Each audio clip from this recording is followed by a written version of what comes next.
ಇಡೀ ವಾರ ಮನೆಯಲ್ಲಿ ಬೈದಾಡ್ಕೊಂಡು ಶನಿವಾರ ಬಂದು ತಿದ್ಕೊಳ್ತೀನಿ ಅಂತ ಹೇಳ್ತಿರಲ್ಲ. ಹಾಗಿದ್ರೆ ಶನಿವಾರದ ಎಪಿಸೋಡ್ ಯಾಕೆ ಶೂಟ್ ಮಾಡಬೇಕು ಅಂತ ಹೇಳ್ತಾ ಇದ್ದಾರೆ ಕಿಚ್ಚ ಸುದೀಪ್ ಅವರು. ಇದಕ್ಕೆ ಕಾರಣ ಏನು ಅಂದರೆ, ಇಡೀ ವಾರ ರಜತ್ ಮನೆಯವರ ಮೇಲೆ, ಅದರಲ್ಲೂ ಅಶ್ವಿನಿ ಮತ್ತು ಧ್ರುವಂತ್ ಮೇಲೆ ಬಳಸಿದಂಥ ಪದ ಬಳಕೆಗಳು, ಅಶ್ವಿನಿ ಮತ್ತು ಧ್ರುವಂತ್ ಬಗ್ಗೆ ಅವ್ರು ಆಡಿದಂಥ ಮಾತುಗಳಿದೆಯಲ್ಲ, ಸೆಡೆ ಅನ್ನೋದು, ಪಳಾರ್ ಅನ್ನೋದು, ನಾಲಿಗೆ ಮತ್ತು ಕಣ್ಣು ಮೇಲೆ ಅಚ್ಚೆ ಹಾಕ್ಸ್ಕೊಳ್ಳಿ ಅನ್ನೋದು, ತೆವಲು ಅನ್ನೋದು, ಶೋಕಿ, ಕಚಡ, ಈ ರೀತಿಯ ಪದ ಬಳಕೆಗಳು ಈ ವಾರ ರಜತ್ ಮೇಲೆ ಇನ್ನೊಂದಷ್ಟು ಕೆಟ್ಟ ಅಭಿಪ್ರಾಯಗಳನ್ನ ಮೂಡಿಸಿದೆ. ಆ್ಯಂಡ್ ಒಟ್ಟಿನಲ್ಲಿ ಒಂದು ದೊಡ್ಡ ಮಹಾಮಂಗಳಾರತಿ ಆದಮೇಲೆ ರಜತ್ ಹೇಳ್ತಾರೆ, ಇನ್ನು ಮುಂದೆ ಇದು ರಿಪೀಟ್ ಆಗಲ್ಲ, ನಾನು ತಿದ್ಕೊಳ್ತೀನಿ ಸರ್ ಅಂತ ಹೇಳ್ತಾರೆ. ಇದೊಂದೇ ಸೀಸನ್ ಅಲ್ಲ, ಇನ್ನು 3 ಸೀಸನ್ನ ನಿಮ್ಮನ್ನ ಮನೆ ಒಳಗೆ ವೈಲ್ಡ್ ಕಾರ್ಡ್ ಎಂಟ್ರಿ ಮೂಲಕ ಕಳಿಸಿದ್ರು ಕೂಡ ನೀವು ಹೀಗೆ ಇರ್ತೀರ.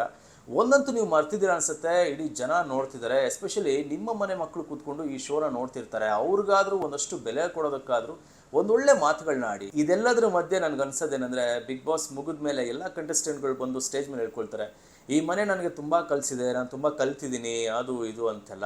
ಮತ್ತೆ ನಿಮ್ಮನ್ನು ವೈಲ್ಡ್ ಕಾರ್ಡ್ ಎಂಟ್ರಿ ಮೂಲಕ ಇನ್ನೊಂದು ಸೀಸನ್ಗೆ ಕಳಿಸಿದ್ರೆ ಮತ್ತೆ ಹಾಗೇ ಮಾಡ್ತೀರಾ ನೀವು. ಅದೇನು ಕಲ್ತಿದ್ದೀರೋ ಬಿಡ್ತಿರೋ ದೇವರಾಣೆ ನನಗಂತೂ ಗೊತ್ತಿಲ್ಲ.